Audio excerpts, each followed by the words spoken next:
most viruses, you get it, the virus gets into your system, it replicates in your cell, and it does one thing, it makes new viruses. And then your cell lyses, those viruses go out, they do it again, and then your body develops an antibody to that.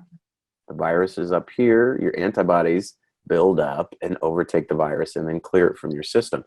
Now, there was a doctor, I talked about this on Sacramento's ABC 10 the other day, and some other doctor chimed in. He's like, "Oh yeah, well say that about HIV, about hepatitis C." It's true. There are some viruses that your body does make antibodies to, but it doesn't completely clear the virus, and you have a chronic infection. Hepatitis C is a great example of that. So hepatitis C is a virus that affects the liver. Some people get it and clear the virus, but a lot of people will get it chronically. And so your antibodies kind of suppress the virus, but it never goes away. You would need additional treatment, and there is that treatment now to clear it. So, but let's talk about corona, okay? The flu is a great example. I think I don't think the question, like, corona even now has mutated. So I don't know if you've seen some of the stuff on this, but they can trace San Francisco, for example, they did genetics on the actual coronaviruses, and they could figure out where they came from. And at the time that I saw this, maybe a week ago, 50% of them was coming from outside of California, i.e. Washington, maybe China. And this is a disturbing part, 20 or 30% of them, they thought were coming from healthcare or kind of healthcare related exposures, people bringing that home, that going from there.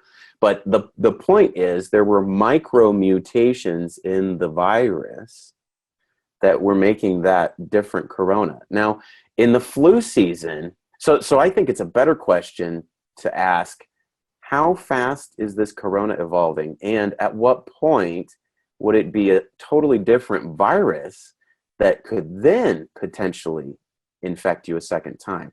And looking historically at influenza, every year it's a different flu virus, right? It's still influenza, whether it's H1N1 or H2N3, right? These are different variations of influenza. If you get H1N1 in November, right? Same thing goes up. The virus is high in your body, and then you develop antibodies to it, and you completely clear influenza. There's no chronic infection with influenza. That's gone. So if you got it in November and your antibodies are high, and antibodies last for months, they don't last 10 years, right? And your antibodies are high. If you get exposed again in January or February, virus goes like this, your antibodies are going to fight it off. You're not going to get sick again for that particular strain of influenza, okay? But the following year, it's not going to be H1N1 again. Let's say it's H2N3. You could potentially get that version of the flu. Absolutely. You could get that. Your H1N1 antibodies aren't going to, maybe they help a little bit, I don't know, but it doesn't serve to protect you completely in the same way that those antibodies are going to fight off H1N1. And so this is a part we don't know.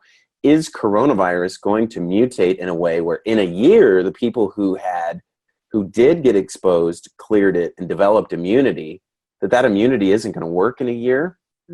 Maybe, but there's a couple things I would say about that. Number one, you've probably had a coronavirus in your life already.